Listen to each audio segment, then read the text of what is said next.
A penniless student Wednesday, a 71-year-old millionaire bride 1 week later. His life changed forever. Hello everyone. Before we begin today's story, I have a small favor to ask. Please hit subscribe and turn on the notification bell so you never miss our channel's new videos. It's quick, free, and the best way to support us in bringing you more dramatic stories. Your support means the world to us. Where are you watching from? Drop your city or country in the comments below. Thank you very much. Now, let's return to our main character. A gray Texas sky pressed low over the college town, rain slicking the sidewalks and pooling in broken pavement. Mark Davis trudged along the narrow street, a battered backpack hanging heavy on one shoulder. 23 years old, broke, and drowning under debts left by his late father, he carried himself with the weight of a man twice his age. His sneakers were soaked, his hoodie clung to him, and every step felt like one more reminder that the future was closing in. Inside his pocket, his phone buzzed. He answered, without thinking, his voice weary. Mark Davis speaking. The voice on the other end was crisp, composed, undeniably authoritative. "Mr. Davis, this is Eleanor Brooks. I'd like to meet you. It concerns your financial situation." Mark frowned, the rain dripping off his hair. "I'm sorry, who are you?" "And how do you know?" "I know enough," the woman interrupted smoothly. "Meet me at Brooks' Bistro. 7 o'clock sharp."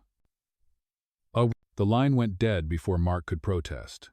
He stood there for a moment, stunned, staring at the screen as if it might explain itself.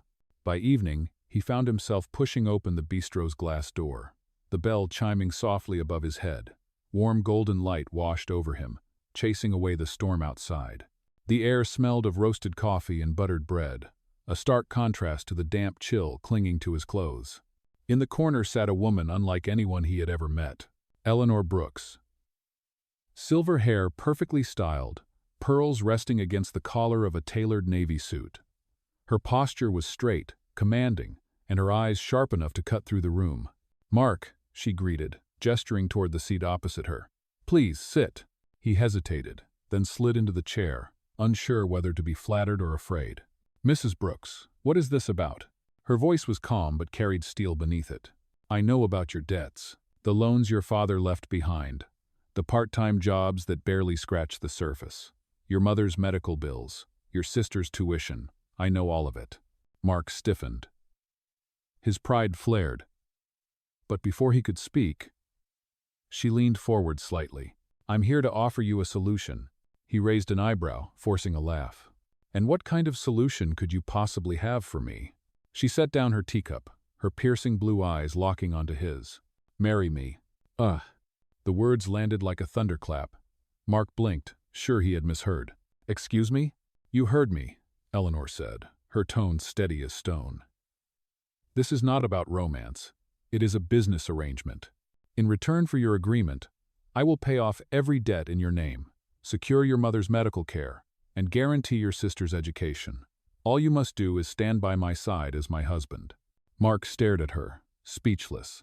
He thought of his mother's pale face, the stack of unpaid bills, the eviction notices piling up. His heart hammered against his ribs. "This is insane," he muttered. "You don't even know me." Eleanor's lips curved into the faintest of smiles. "Exactly. You are young, unattached, desperate enough to consider this. I don't need love, Mr. Davis. I need a companion, someone to share my name and protect my legacy. Think of it as a contract." The rain hammered harder against the windows, drowning out the sound of Mark's shallow breathing. He sat frozen, caught between pride and desperation, staring into the cool, calculating eyes of the woman who had just turned his life upside down. Mark walked home that night with the storm still pouring down, his clothes clinging to his skin, his mind in chaos. The words echoed inside his head, over and over. "Marry me." Think of it as a contract. No matter how many times he replayed them, they didn't make any more sense. He shoved open the squeaky front door of the small rental house he shared with his mother and younger sister. The lights inside were dim, one bulb flickering in the hallway. His mother sat at the kitchen table, a stack of unpaid medical bills spread out like a deck of cards. The thin scarf around her head couldn't hide how pale she had grown. When she looked up at him, her tired smile was enough to pierce his chest. "Mark, "You're soaked," she said softly. "Hang your jacket before you catch pneumonia." He pulled off the wet hoodie and draped it over a chair. His sister, Lily, poked her head out from the small bedroom they shared.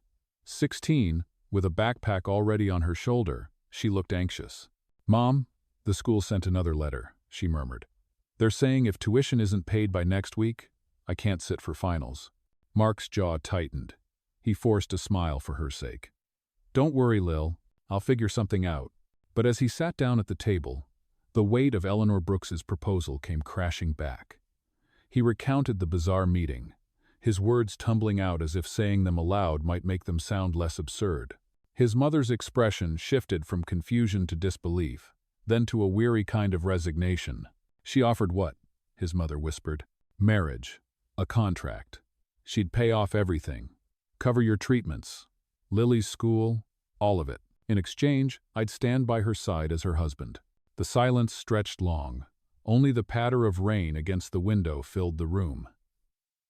His mother's thin hands trembled as she reached for his. "Mark, I know it sounds unthinkable, but maybe this is worth considering." He pulled his hand back, shaking his head. "You're asking me to marry a woman I don't love, a woman old enough to be my grandmother, for money." "I'm asking you to save yourself," she said firmly, her voice quivering. "To save us. Your father left us with nothing but debt. You've been carrying it on your back, working nights, selling your textbooks just to keep the lights on. You're drowning, son. If this woman is offering a hand, maybe it's God's way of giving you a lifeline." Lily stepped closer, her eyes wide and wet. "Mark, I don't want to leave school. I don't want to see Mom get sicker. If this is our only chance." He stared at his little sister, at the girl who deserved to dream bigger than overdue bills and foreclosure notices. His chest burned with shame, because deep down, he knew she was right. The world had backed him into a corner, and Eleanor Brooks had opened a door, strange, impossible, but real. That night, Mark lay awake on the thin mattress in the small bedroom he shared with Lily. Her soft breathing was steady, while his thoughts roared louder than the storm outside. He remembered Eleanor's calm, unshakable eyes, the way she had spoken as if everything had already been decided. The deal was insane. It went against everything he thought he believed. But the alternative was watching his family sink deeper into a hole they would never climb out of. By dawn, his decision had hardened, even if it tore at his pride. He rose, dressed in his only decent shirt, and left the house without breakfast. The rain had finally stopped, but the streets glistened with puddles that mirrored the gray clouds above. He walked the mile back to Brooks' Bistro, each step heavy but certain. Eleanor was already there, seated at the same corner table, a tablet in her hands. When she looked up, her expression was cool, expectant, as if she had known all along what his answer would be. "You've decided," she said. "Not a question." Mark drew a shaky breath, his throat dry. "I'll do it." A faint smile touched her lips as she set the tablet aside. "Good. The arrangements will be made immediately." He didn't realize it yet, but that single choice had just bound him to a world he could never have imagined, a world of power, wealth, and secrets, where 1 week later, his life would change forever. The courthouse smelled faintly of old paper and rain. A week had passed since Mark gave Eleanor his answer, and now he stood in front of a county clerk wearing a second-hand suit Eleanor's driver had pressed into his hands that morning. His tie felt too tight, his palms clammy, but there was no turning back. The ceremony was small, almost clinical. No music, no flowers, no family on either side. Only Eleanor's lawyer, a notary, and 2 board clerks who signed papers with mechanical indifference. When the officiant finally spoke the words, "By the authority vested in me, I now pronounce you husband and wife," Mark's stomach nodded. Eleanor turned to him with a smile that didn't quite reach her eyes. "Welcome to your new life, Mr. Davis." He managed a nod, though his throat was dry. Outside, the rain had started again, thin sheets of water turning the courthouse steps into mirrors. The driver opened the car door, and Mark slid in beside Eleanor. Neither of them spoke during the long ride. At last, the car turned through wrought iron gates and up a winding driveway lined with manicured hedges. Mark leaned closer to the window as the house came into view. No, this wasn't a house. It was a mansion. The Brooks estate loomed ahead, columns rising like stone sentinels, windows tall and dark. the kind of place you'd see in glossy magazines or old movies. The cab rolled to a stop before towering double doors. Mark stepped out, suitcase in hand, feeling like he had walked into someone else's dream or their nightmare. Eleanor led him inside, her heels clicking on the marble floor. The foyer was vast, with a chandelier glittering above and portraits of stern-looking ancestors staring down from gilded frames. Mark's sneakers squeaked against the polished tile, a sound that made him feel even more out of place. "Welcome home," Eleanor said smoothly, handing her coat to a waiting housekeeper. Her voice carried across the cavernous hall. "Dinner is at 7. He followed another staff member upstairs to a guest room. The door opened to reveal luxury he had never touched before: an ornate king-sized bed, antique furniture, floor-to-ceiling windows overlooking a garden so perfect it could have been painted. Yet the room felt cold, untouched, like a museum display. Mark set his small suitcase on the bed. The contrast was absurd, his worn jeans and threadbare t-shirts against silk sheets and gold trim. He sat down, staring at the chandelier overhead, his chest tight. He had crossed a line he could never uncross. That evening, dinner was served at a long mahogany table that seemed built to hold a dozen people, yet only 2 chairs were occupied. Eleanor sat at the far end, dressed in a silk blouse, pearls glimmering at her throat. The food was exquisite filet mignon, roasted vegetables, wine in crystal glasses, but Mark could hardly taste it. "I trust you're settling in," Eleanor said, slicing into her steak with surgical precision. "This place is huge," Mark replied carefully. "Feels like I'll get lost." Her lips twitched, almost a smile.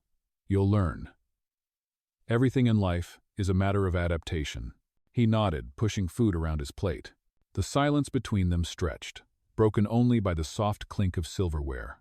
He glanced at her across the expanse of the table, wondering what exactly she saw in him: a desperate student, a stand-in companion, a contract fulfilled. Later that night, alone again in the grand guest room, Mark stared out the tall windows at the rain-soaked gardens below. He thought of his mother, of Lily, of the debts that had haunted him for years. For them, he told himself, for them, he would endure this strange, cold arrangement. But as thunder rolled across the Texas sky, another thought crept in, one he couldn't quite silence. What price would he pay for selling his freedom to Eleanor Brooks? And what secret price might she be hiding in return? The first week inside Eleanor Brooks's mansion felt like stepping into another world. For Mark, every hallway gleamed with marble. Every doorway framed another reminder of just how far away he was from the life he knew.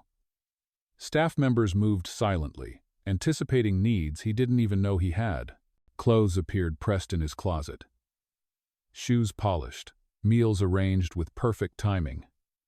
It was comfort. Yes, but comfort that felt like a cage. On the second morning, Eleanor summoned him to her study. The room smelled faintly of leather and old books, sunlight cutting across shelves lined with volumes that looked older than the house itself. She gestured for him to sit opposite her at a carved oak desk. "There are rules," she began. Her tone was calm, but her eyes were sharp, leaving no room for misinterpretation. "Our marriage is an arrangement. Appearances matter. You will accompany me to 5 public events this month. You will not speak to the press directly. You will not disclose the nature of our agreement to anyone, not your friends, not your family. Do you understand?" Mark nodded slowly. "Yes. One more thing," she added, her pearl bracelet catching the light as she tapped the desk. "This is not about affection. We do not share a bedroom. We do not blur the lines. Do not mistake this contract for romance." Her words landed heavy, but Mark only swallowed and forced a steady breath. "Understood. Goat." Eleanor leaned back in her chair, studying him as though he were another investment in her portfolio. For a fleeting second, something flickered in her expression: weariness, maybe even loneliness, but it vanished as quickly as it came. The following days blurred into a strange montage of transformation. Eleanor insisted on hiring a stylist and etiquette coach to prepare him for the high society circles he would be entering. Mark found himself standing in front of a full-length mirror as tailors circled him, pinning the shoulders of custom suits. A barber trimmed his unruly hair, smoothing away the rough edges of a student struggling to survive. He practiced the correct way to hold a wine glass, how to address titled guests, how to glide across a ballroom floor without stepping on anyone's gown. More than once, he fumbled the glass, nearly slipping from his hand. The wrong fork picked up at the wrong time. The staff corrected him with polite patience, but his face burned with embarrassment each time. Eleanor watched some of these lessons from a distance. At first, she remained impassive, arms crossed, lips pressed into a thin line. But as the days passed, something shifted. One evening, Mark stumbled during a dance step, nearly colliding with the instructor. He muttered an apology, cheeks blazing, and to his surprise, Eleanor actually laughed, a small, genuine sound that seemed to soften the room. "Grace takes time," she said later, her voice gentler than he had ever heard. "Even I had to learn once." By the end of that week, the transformation was visible. Mark no longer looked like the exhausted student dragging himself through rain-soaked streets. Dressed in tailored suits, standing straighter, he looked like someone who belonged at least on the surface in Eleanor Brooks's world. Yet at night, when the lessons were done and the lights dimmed, he sat by the tall window of his room, sketching in the corner of a notebook he had carried for years. He drew his mother's face, Lily's smile, the cramped apartment they once called home. No matter how polished his appearance became, inside he still felt like the same boy who had once counted change to buy groceries. The first test of his new role came sooner than expected. An invitation arrived, an exclusive gala downtown, filled with the city's wealthiest names. Eleanor handed him the embossed card at breakfast. "Tomorrow night," she said, sipping her tea. "Consider it your debut." Mark felt his chest tighten, but he forced a nod. He had signed up for this. Now there was no choice but to step onto the stage Eleanor had built for him. Somewhere deep inside, though, he wondered, when the world saw them together, would they see through the facade? Or worse, would they believe it completely? The days after the gala carried a different rhythm. The house was just as silent, the routines just as rigid, but something had shifted between Eleanor and Mark. She no longer looked at him like a liability, no longer kept her sentences clipped to business terms. Instead, her eyes lingered a moment longer. Her voice softened when she spoke his name. One evening, after a late dinner, Eleanor surprised him by suggesting they take a walk through the gardens. The air was cool, scented with jasmine and freshly cut grass.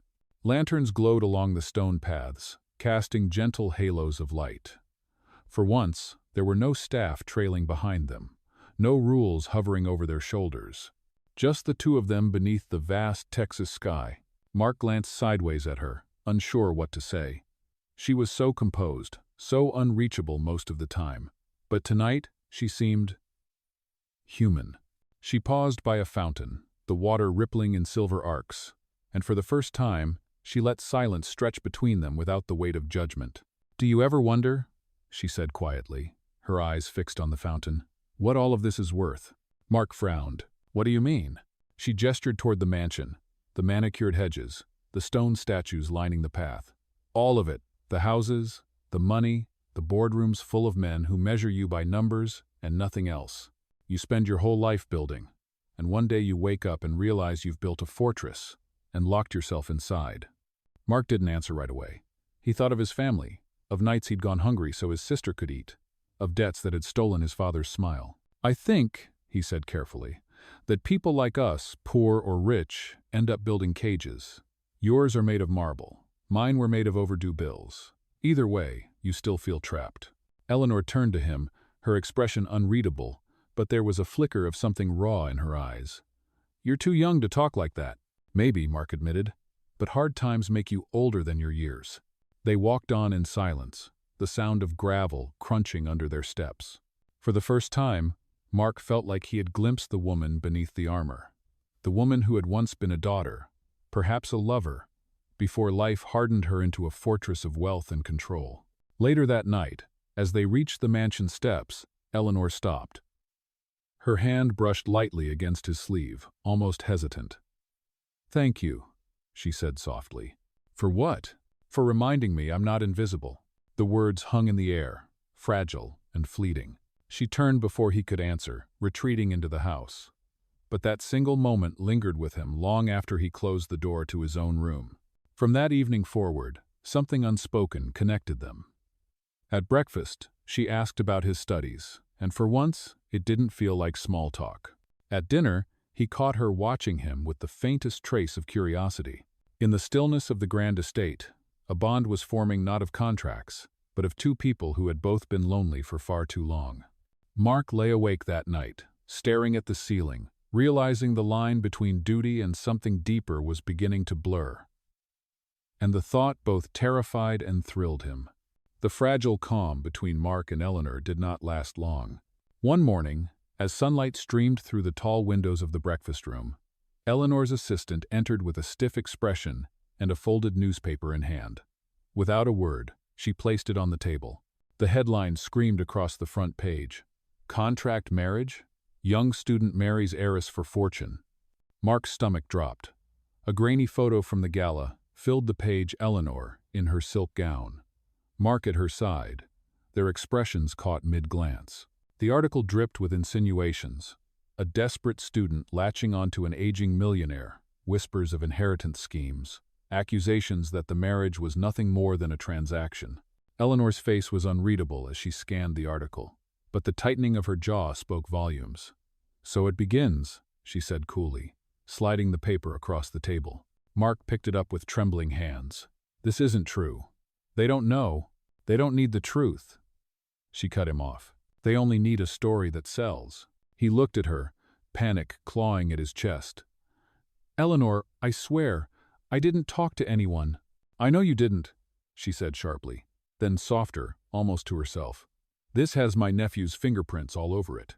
The name landed heavy. Jonathan Brooks, her late brother's son, a lawyer with a reputation for ambition and cruelty. Mark had seen him only once, at the courthouse after the wedding, his eyes cold with disdain. Now, it all made sense.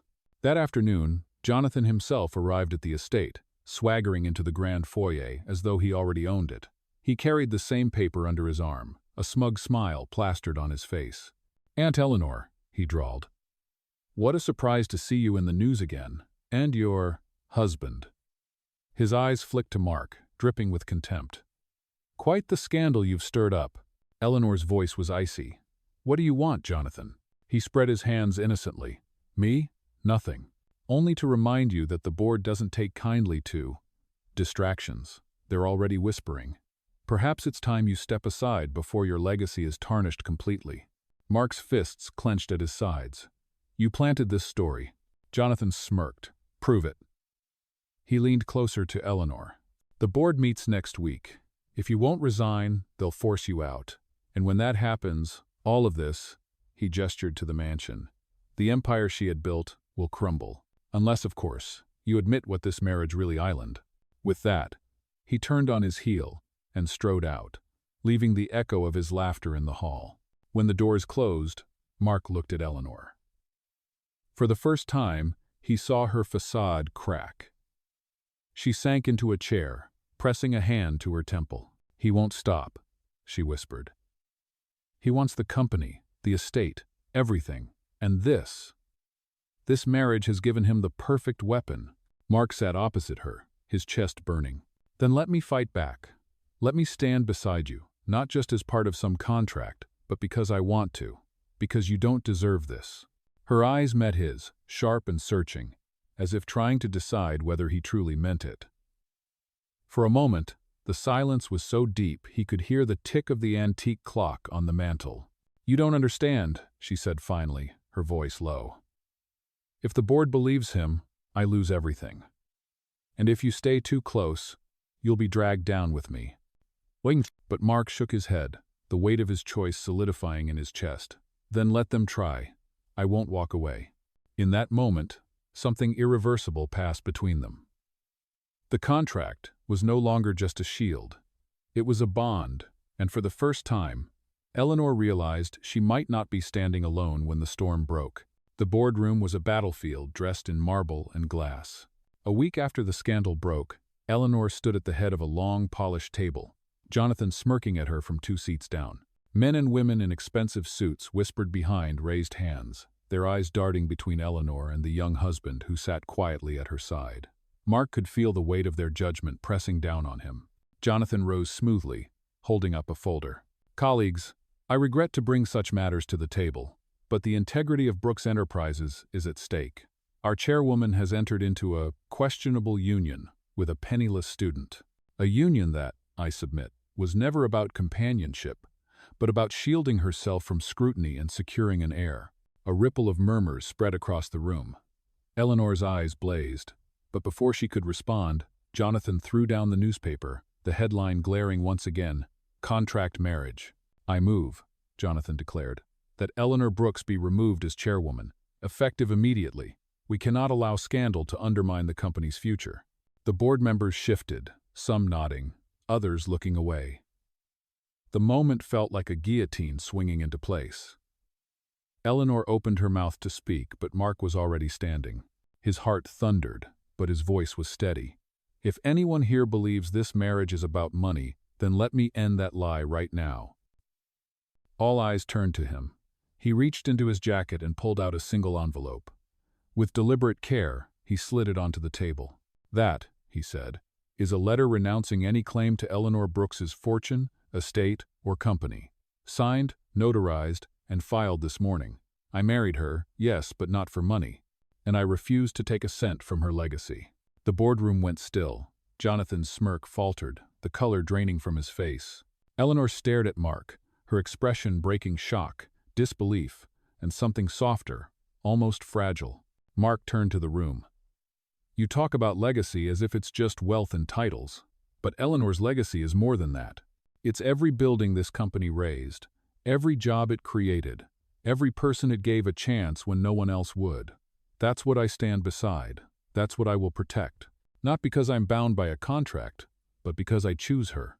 The silence that followed was deafening.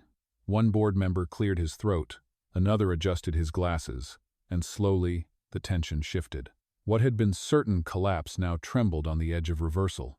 Jonathan sputtered, reaching for words. "He's lying. This is just another—" "Enough," Eleanor cut in, her voice like steel.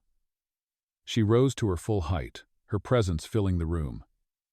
"I have given my life to this company. And now I stand with my husband. If any of you doubt my judgment, then perhaps you should reconsider your place here." The challenge hung in the air. No one spoke. Jonathan's eyes darted around, searching for allies, but found only silence.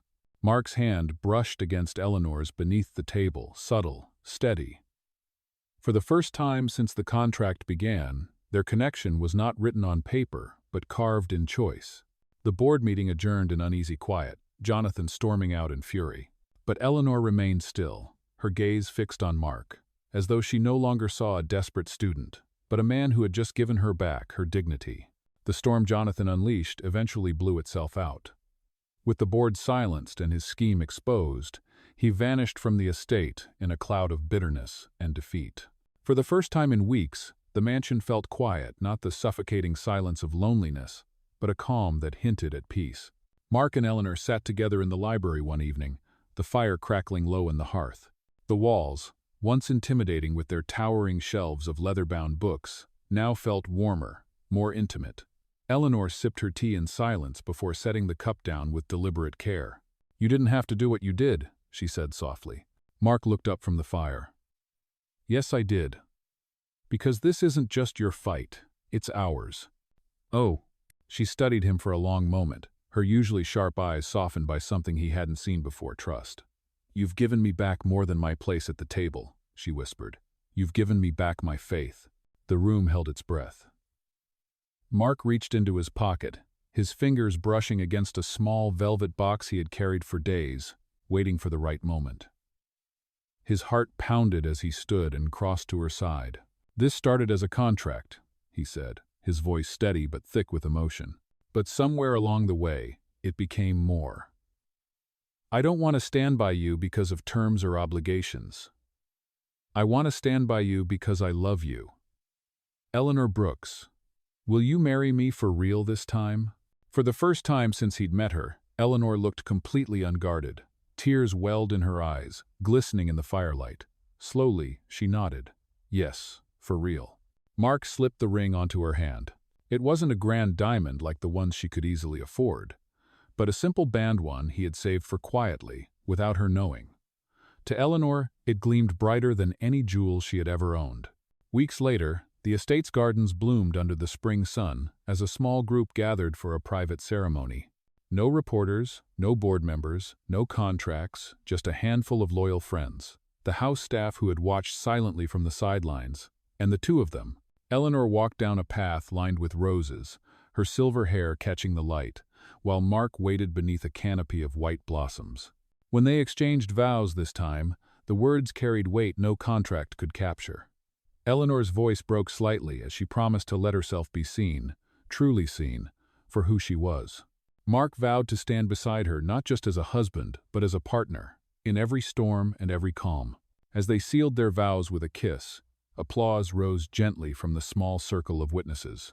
But for Mark and Eleanor, the world had narrowed to just the two of them. That evening, as lanterns glowed in the garden and laughter drifted into the warm night, Eleanor leaned close to him and whispered words only he could hear. "Best deal I ever made." Mark smiled, pulling her closer, his heart lighter than it had been in years. For the first time, his future no longer looked like an endless battle with debt and despair. It looked like a life built not on contracts or bargains, but on love, the kind that surprises you, changes you, and makes you believe again. And so, the penniless student and the 71-year-old millionaire bride stepped into their new life together, no longer bound by paper, but by choice.